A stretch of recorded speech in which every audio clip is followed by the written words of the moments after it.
Hi viewers, welcome to our channel. Present మనతో పాటు అమ్ము బాలాజీ గారు సీనియర్ జర్నలిస్ట్ ఉన్నారు. వారితో ఒకసారి మాట్లాడదాం. సార్ నమస్కారం సార్. నమస్తే. సార్, ప్రియదర్శి హీరోగా మిత్రమండలి అని ఒక సినిమా ఇవాళ రిలీజ్ అవ్వడం జరిగింది సార్. అయితే Bunny Vasu release event comments వీటి వల్ల ఈ సినిమా మీద కాస్త అందరి చూపు అయితే పడింది. మరి ఆ సినిమా ఎలా ఉంది?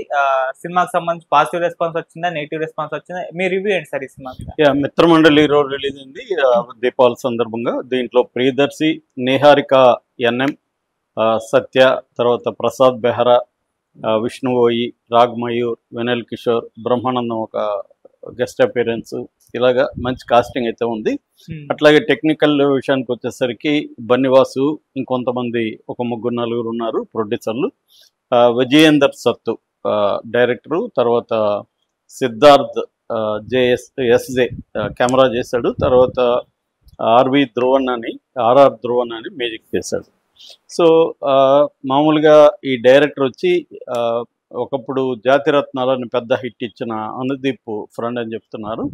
సో తను కూడా అదే స్టైల్లో ఒక జాతిరత్నాలు కావచ్చు, లేకపోతే ఈ మధ్యకాలంలో కమిటీ కుర్రాళ్ళు కానీ, లిటిల్ హార్ట్స్, ఇలాగా కొంత యూత్ ఓరియంటెడ్ బడ్డీ కామెడీ అంటారు, అట్లాంటి ఒక బడ్డీ కామెడీ తీయాలని ఈయన ప్లాన్ చేస్తున్నట్టుగా తెలుస్తుంది.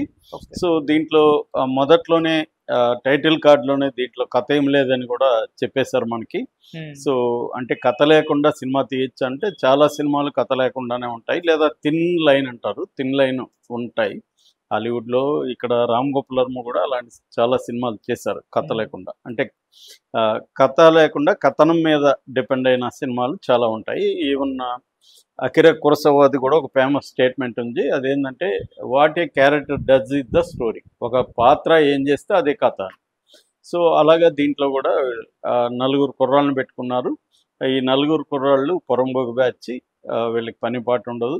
సో తాగడం, తన్నులు తినడం, పిచ్చి పిచ్చిగా బిహేవ్ చేయడం, ఈ కైండ్ ఆఫ్ క్యారెక్టర్లు నలుగురు. సో ఈ నలుగురిలో ఇద్దరు ఒకే అమ్మాయిని, స్వేచ్ఛ అమ్మాయి పేరు, ఆ అమ్మాయిని లవ్ చేస్తారు. ఆ అమ్మాయి ఏమో చైతన్య అంటే ప్రియదర్శి క్యారెక్టర్, ప్రియదర్శిని లైక్ చేస్తుంది. మామూలుగా సాత్విక్, అభి అనే ఇద్దరు ఈ అమ్మాయిని లవ్ చేస్తారు. ఈ అమ్మాయిని తమ లవ్లో పడేయడానికి వాళ్ళు ఏమేం చేస్తారు అనేది ఒక ట్రాక్ ఉంటుంది. అలాగా ఆ అమ్మాయి ఏమో ప్రియదర్శి క్యారెక్టర్ లవ్లో పడుతుంది.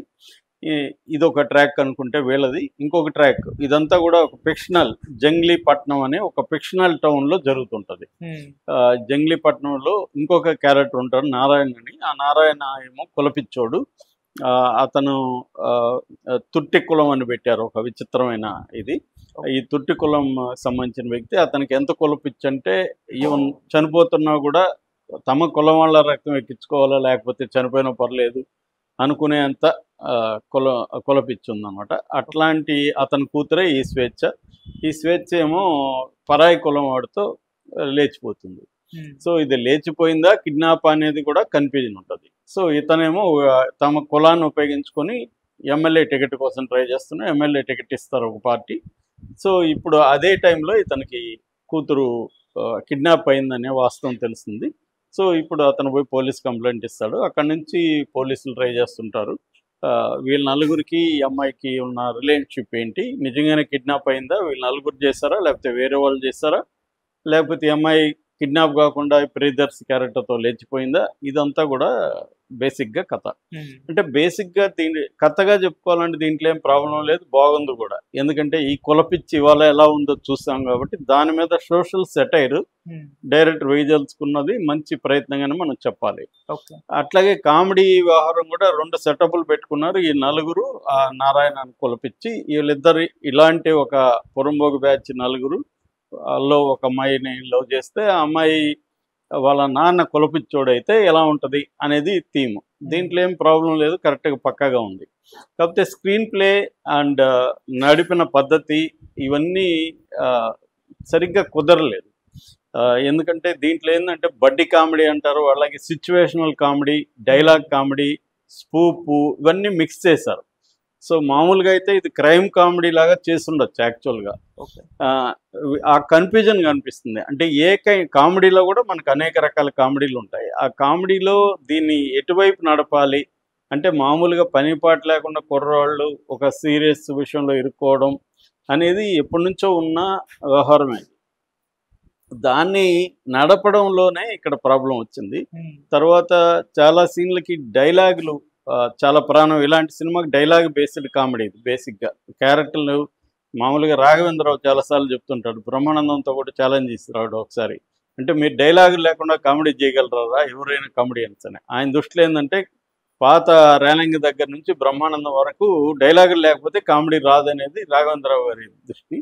దాన్ని అబద్ధమని నేను నిరూపిస్తానని బ్రహ్మానందం చేసి చూపించి నవ్వించాడు వితౌట్ డైలాగ్స్. సో అది రేర్గా బ్రహ్మానందం లాంటి వాళ్ళే నవ్వించగలరు. అదర్వైజ్ డైలాగుల మీదనే నడవాలి కామెడీ. దీంట్లో అది డైలాగులు సరిగ్గా పేలలేదు, అది ప్రాబ్లం. అంటే వాళ్ళు మాట్లాడుతుంటారు, పిచ్చి పిచ్చిగా బిహేవ్ చేస్తుంటారు, లౌడ్గా అరుస్తుంటారు. కానీ మనం అలా చూస్తుంటాం, నవ్వాలనా ఈడేమన్నా అన్నట్టుగా ఉంటుంది మనకి. తప్ప మనకి నేచురల్గా నవ్వు రాదు. ఇక్కడ నవ్వాలని మనం ట్రై చేస్తున్నాడు అన్న ఇది తప్ప మనకి సహజంగా నవ్వు రాదు. కొంతవరకు సత్య కొన్ని చోట్ల నవ్వు తెప్పించగలిగాడు, అతను కూడా లౌడ్ అయిపోయింది. అంటే ఓవర్గా చేయడం అనేది చాలామంది ఏమనుకుంటారంటే ఓవర్గా చేస్తే అది కామెడీ అనుకుంటారు.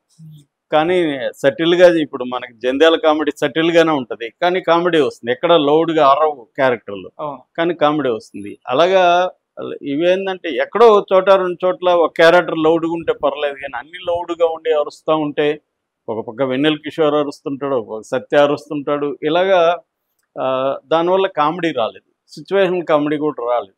సో ఇది మేజర్, ఈ సినిమాలో మేజర్ ప్రాబ్లం అంటే మన director or writer intended comedy అనేది, లేకపోతే ఇంటెండెడ్ ఎమోషన్ అనేది ఆడియన్స్కి చేరడంలోనే సక్సెస్ ఉంటుంది. ఎప్పుడైనా నువ్వు ఇక్కడ నవ్వాలి ఆడియన్ అనుకున్నప్పుడు నవ్వగలగాలి, ఇక్కడ ఏడవాలనుకున్నప్పుడు ఏడవాలి. దట్ ఈస్ ఆ సింక్ కుదరాలి. ఆ సింక్ ఇక్కడ కుదరలేదు ఈ సినిమాకి సంబంధించి.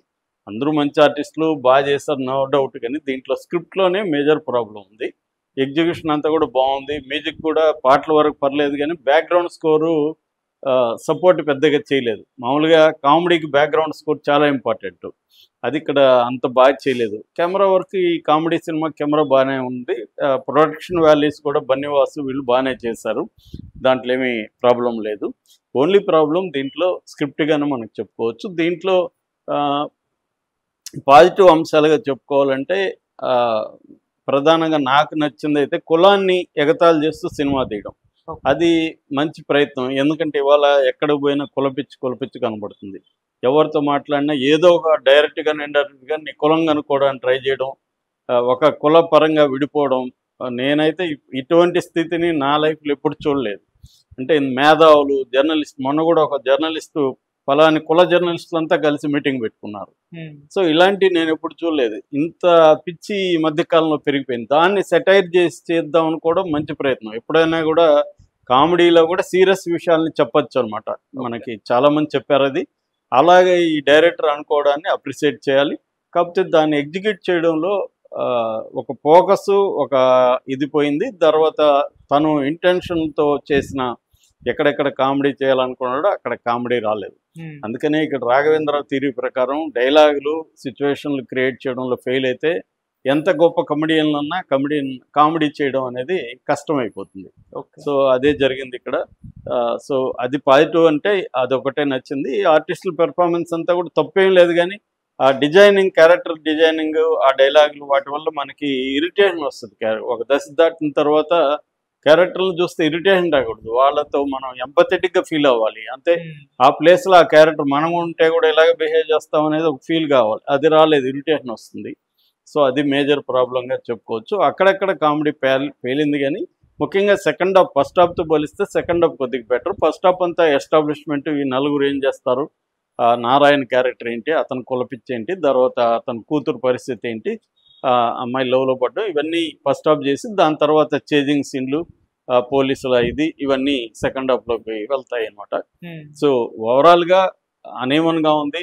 చాలా ఓపుకుంటే ఈ సినిమా చూడొచ్చు. నా rating 2 out of 5. Okay sir, thank you so much.